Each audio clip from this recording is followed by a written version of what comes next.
Okay, boys. I know this is later than I've ever sent one of these before. My apologies, but hopefully I'm timing this perfectly with getting you excited and prepped for Thursday night football, Cowboys Lions in Detroit, and kicking off our playoffs. But prior to playoffs, as has been our weekly tradition, it's time for some power rankings from the week before. So, um, week 13 is done. The regular season is over.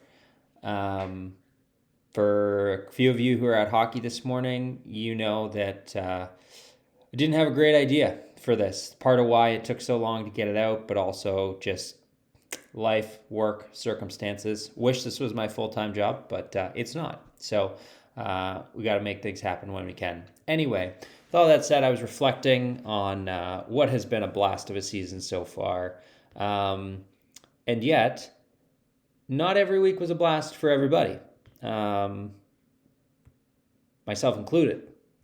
And after a particularly bad loss, which will be mentioned in more detail here in a little bit, I decided that this week's power rankings would be taking a look back on the season, every single team, and figuring out a ranking based on every team's single most either embarrassing loss or just kind of worst loss.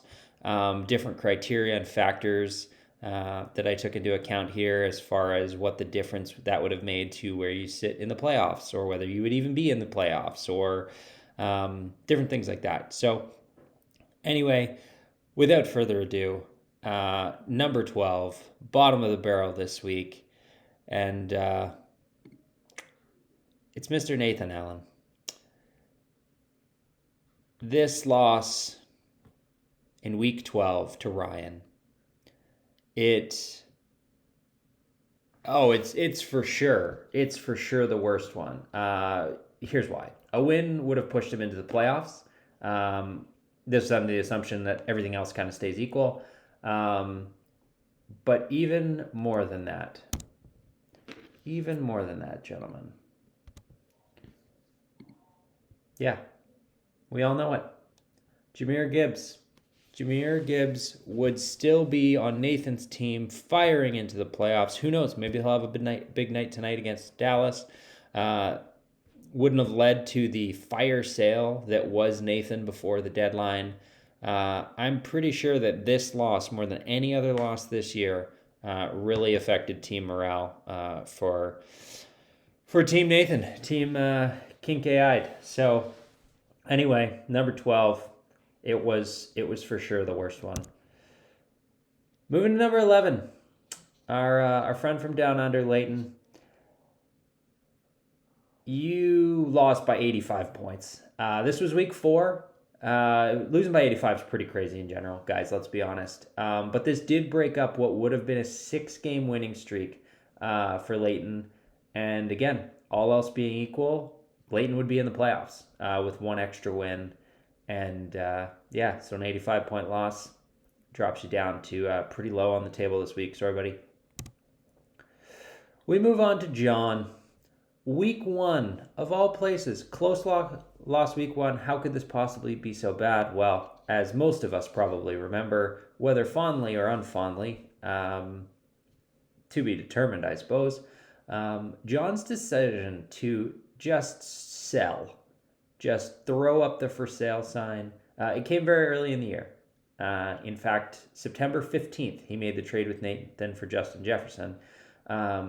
And now, while that trade in particular honestly doesn't look that bad right now because Jettis has not been very good, losing a close one in week 1 already put John into panic mode. Who knows how John's not so scary team could have ended up? We won't. But I think this loss did a little bit of emotional damage to John right off the hop. Moving along, we have Rory. He was the winner in the last matchup that I just referenced, a week 11 battle against Pierce. Rory, I'm sorry to tell you, there were lots of options to choose here, obviously. So I went with Rory's lowest score of the season. He only scored 95 points, didn't crack 100. Honorable mention to both of the times you played Chris, where you lost by 60 and 45 respectively. But I think this one against Pearson week 11, only 95 points, kind of takes the cake there. But as I said, it didn't really affect anything otherwise. So that's what kind of kicked you up a couple spots from some of these other gentlemen. Speaking of Pierce, interesting how this trend has continued to a certain extent here, but Pierce was the loser on this one. And as you can see from that score line, wow, what an absolute smoke show done by Dave. 204 points. This was a week 13, this last week. It cost Pierce 7 and 6, which would not have gotten him the playoffs. Did the math, did all the calculations. But it would have pushed him to the top rung of the loser ladder. And as Matt explained in his video, that puts us in a position, would have put Pierce in a position where it would have required 3 straight losses to end the playoffs and as far as losing the year. Moving on to Christopher. Another loss to Dave adds on to this list. No singular loss really changed anything for Chris. He still would have been in the middle rung of the losers ladder. So this one just happens to be his worst loss from a differential perspective, about 45 points. As we've already seen, definitely far from the worst of losses. It's actually pretty impressive that was your worst loss, but considering where you're at, kind of put you near the middle of the table here at number 6. Then there's me. Already mentioned it right off the hop. Losing to John this week is an utter embarrassment. I am sad for myself. I'm disappointed. All of those things.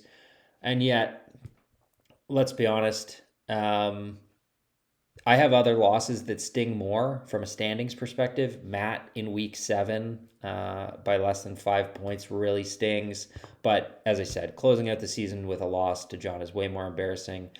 Beating John not only would have flipped me and Dave in the standings, so we still would have played each other, so it doesn't really matter there. But this is just a shot at the ego. And it was part of a 3-game skid for me going into playoffs, which is not where I want to be. But hey, hoping for a big week this week and chance at the semifinals. Moving on, top 5. Yeah, that's right. How embarrassing. I hear you, Yoda. Okay, moving on. Number 5, Dave. Dave, as I mentioned, has been on the right side of a few of these, but this loss to Colin back in week 9. It mattered a lot. This week 9 matchup cost Dave a first-round bye in the playoffs, and he only scored 105 points in it, so he obviously didn't deserve to win by any stretch of the imagination. But yeah, just in hindsight, looking back, it actually did cost him. Sorry, Buckets. Off the podium just after a big week back at number 1 last week. This loss to Leighton. So you lost to Leighton twice. This was the biggest margin, so I chose it. It was back all the way in week 1. Back when Leighton was top of the ESPN power rankings for our league. Big 30-plus point win. Leighton is the only non-playoff team that Matt lost to. But again, it mattered. This loss cost him a first-round bye, given his points for. He would have bumped up to second place over Collins. So this one's a big one. But he's still in the playoffs, and it's not nearly as embarrassing as some of the other losses. So keeps you off the podium. But anyway. Ryan, bronze medal position, lost to Matt, 3 points, not even 3 points. This made the difference between 6th place and Ryan squeaking his way into the playoffs based off a tiebreaker to 3rd place. Now, again, all things being equal, how much does that really change? I don't know. Would you have still played Matt? Would that have dropped him to 6th place? No, I actually did the math. It wouldn't have. But you would have been in 3rd place, still playing in a semifinal. It just wouldn't have looked so ugly on your way in here. Colin. Colin has had a sneaky run. Not many bad losses for Colin. And in fact, this was his only loss of more than 20 points. So I credited Chris for having not too many really bad losses, even with a 45-point loss. but no more than 20. Colin had 4 losses. Pretty impressive. But it did cost him a 7-game winning streak to end the year, which he would have had if he hadn't lost this one to me. Instead, he ends with just 5. Wow, so hard done by Colin. Anyway, silver place. Congrats, buddy. Congrats on the bye, because I know you got a lot of actual players on bye weeks this week. And yeah, good for you. There's our favorite photo of our boy Ross. And week 10, it's his only one to choose from. I beat him. I was the only team to do it. Maybe if things go the right way, we will meet again in the playoffs, and maybe I can take him out again. But so far, it's his only loss.